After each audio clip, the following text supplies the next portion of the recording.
MA rated 131 minutes. Now, would I recommend a movie about cannibals? Have you seen this one, Jacqui? Yes, I have. Well, my answer to that is yes, when it's as well crafted as Bones and All. It's a dramatic horror romance with a road trip thrown in for good measure. What else could they throw in there? I mean, it really is quite extraordinary. It concerns an 18-year-old woman named... I'm just taking another drink of water. Speak among yourselves for a moment. Once you develop a cough, it's difficult to get rid of, and it's also very intimidating for people listening, so I apologise once more. And Peter, did you see Bones and All, and Greg? Yes, I've seen it. Good. Now, Greg and Dave? Yeah, I have, yeah. Thank you, Jacqui, for rescuing me for a few seconds of torment. 18-year-old woman named Marin, played by Taylor Russell, very, very good, left to fend for herself due to her predisposition. Till that point, she was brought up by her father, played by Andre Holland, as her mum was never really in the picture. Marin and her dad constantly moved from state to state in the United States, and he made sure her door was locked at night. Reason? From a young age, and without understanding why, she'd acquired a taste for human flesh and blood. So in short, she ate people. And when her dad departs, he leaves her birth certificate and a cassette tape explaining what had gone down to that point in her life. And so it is that Marin sets about trying to find her mum, whose name and location back when Marin was born are on Marin's birth certificate. At a first bus stop, Marin's picked up by a fellow, and inverted commas, eater, named Sully, played by Mark Rylance. What a creepy role, boy oh boy, who's latched onto her scent. And although knowledgeable about their condition, Sully creeps her out. And so Marin makes a hasty departure. And then she meets another cannibal called Lee, played by Timothée Chalamet. And he too has a troubled past. Pair has real chemistry. Bones and All, quite a picture. To save my voice a little bit, Jacqui, you kick it off. Did you like it? Not at all. Well, not much. Well, I liked everything about it except the cannibalism aspect, and that's a pretty important aspect of it, so it's difficult to like it. Everything about the romance story and that, again, it's beautifully shot and it just looks really nice and the acting's great and everything's lovely, but when they start kind of going down hands and knees and chomping into someone's chest, it kind of changes the pace and the feel. Isn't there real film a bit? Isn't it love for what they're doing, Jacqui?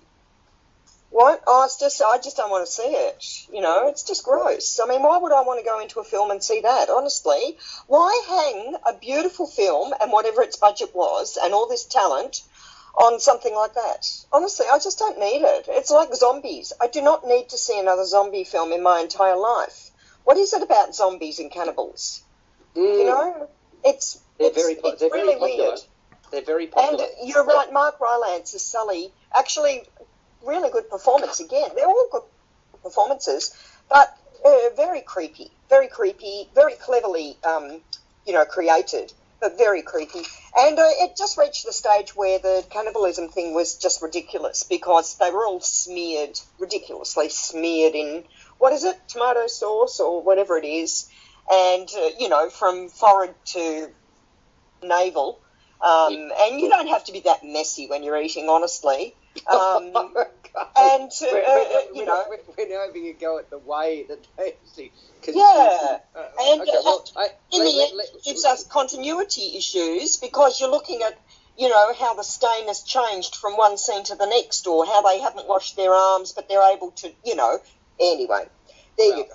I mean, bear in mind, this is an acclaimed director called Luca Guadagnino, who did Call Me By Your Name, which was a brilliant film. Did you see that? I didn't like it. Yeah, sorry. I'm not a big fan. Are you being wrong? Are you being obtuse and wrong again? No, I was the person who didn't like Call Me By Your Name.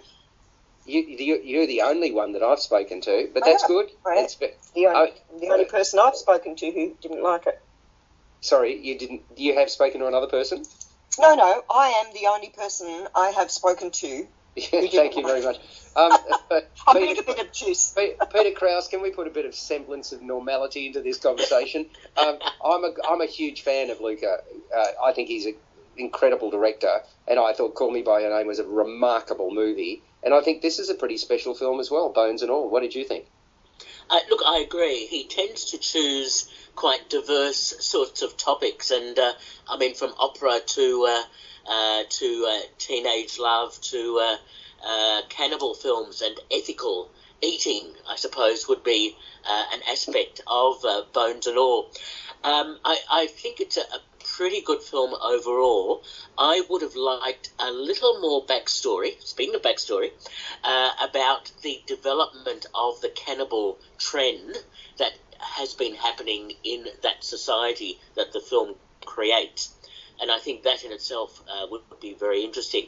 I mean, if you think back to Warm Bodies, which deals with vampires and in a more humane sort of way, and Twilight, of course, and other films that have dealt with destruction of mankind in a particular way, an approach that is quite unusual, especially in these days of COVID, where the metaphors do abound. I really like Bones and All. Overall, I think it was very well acted and very well directed. Which is good. I've got to say, it's not, without sounding twee, it's going to be a film for selective tastes. Fair enough, but the way that they've done it, it's sort of. I mean, this is what some zombie films do well too. They bring a sense of empathy when the least you expect it to be there. Dave, don't you think? Yeah, look, I absolutely love this film. I thought it was an amazing metaphor for addiction and what it can do to someone's life. If you imagine that these characters are drug addicts and not cannibals, it really shows how drug addiction can ruin a family. And you kind of see the character of Lee, played by Timothée Chalamet. He's the drug taker that doesn't really care that he's got this addiction, whereas Marin scares her. So, look, I think it's a really, really good film. I think it's an intelligent screenplay. It is a film that's only going to have a limited audience, and it's going to attract a weird audience, I think, because I'm not sure a lot of horror fans are going to love this film because of how in-depth the characters are and how in-depth the screenplay is. At the same time, I can't imagine people that would normally go and see this film, if it was just about addiction, going to see a film where, as Jacqui said, you've got people neck deep eating someone's chest. So it's going to have a really weird audience. But look, I really, really love this film. I think it's going to be one of my favourites of the year. Yeah. I see where you're coming from. It's a coming of age story for Marin. Yeah. And really, Taylor Russell brings heart and humanity to her role, which I think is terrific. And look, Lee is undoubtedly better off having met Marin, right? I mean, that's how I see it. Yeah. But he too has his family issues. And you've got Timothée Chalamet is a drifter. And I'm a big fan of his. Jacqui, I don't know whether you share my favourable opinion of Chalamet, but he's a young actor who's done a lot of good things. He's got a range of emotions in his characterisation here. And I find him quite a compelling character. You don't? No, as I said, I don't, just personally, it's just me. I know he's doing very well. I don't find him relatable. I just don't really get him. So I can say, yes, his performances are fine. And certainly the cinematography, the way it was all set up in this was really beautiful. It was... I'm really pleased you mentioned that. It was just lovely. Well, yeah. I mean, because they were the closeted interiors and the picturesque landscapes. A guy, I think it's a guy, Arseny Khachaturian. He's the cinematographer, and I thought the score was really good. I mean, what a varied score. You got, as I say, everything else about it was classical really to hard beautiful. Yeah. Greg, Michael Stuhlbarg. He only puts in a small appearance, but boy, does he hit the mark, eh? Well, to tell you the truth, I can't even remember his character, really. Hang on. Well, does anybody else, do you remember what Michael Stuhlbarg did? Remember they met in this open field, Yes, the camping sequence. Yeah. Oh, yeah, with, okay. Yeah, with, okay. with David Gordon Green, who of course is the director of Halloween as well. Yeah. But Okay. But I remember more the Mark Rylance character. I thought he was he was amazing. Amazing. Yeah, really creepy character there. But I like Timothy Chalamet too. I think he's done some interesting work there. He's one of the probably better young actors of his generation there. And he looks for edgy material as well. He doesn't sort of repeat himself as much. And he goes for these lesser budgeted films and everything. He doesn't always look for the blockbusters there. But this film reunites him with his Call Me By Your Name director there. And it's a romance of a very different kind there. As a cannibal romance, teen romance road movie. But it's beautifully shot with scenes of American landscapes there. And also, it's got a bit of a queer undertone for a couple of scenes there, especially that one set in the cornfields near the carnival there, which is a bit unsettling as well. I also thought that the gore was played down for a lot of the time there until the sort of bloody climax there, but I thought he did a good job of downplaying the gore a little bit, and this is a much more satisfying horror film than his remake of Suspiria. Yeah, that's right. I mean, I never thought I'd say this about a horror film, but there's a sensitivity in its composition and delivery, and that's, I suppose, what has appeal as this is a sort of an independent movie. This is not a blockbuster. It never was destined to be that.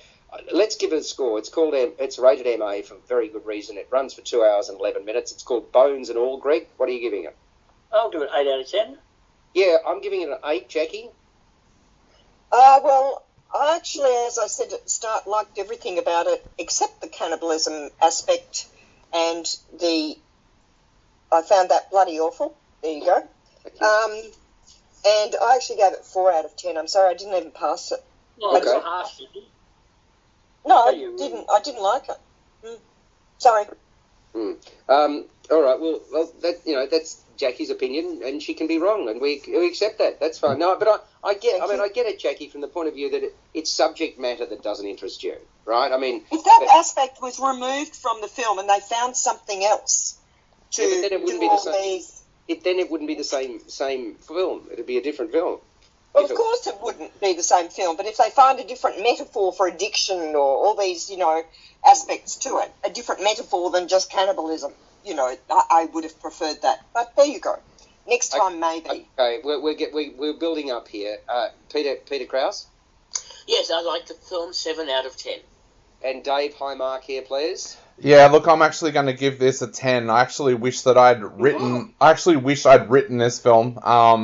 Absolutely blew me away, and it'll be in my top 10 list at the end of the year for sure. There you go. Well, Jacqui and Dave going toe-to-toe on a horror film.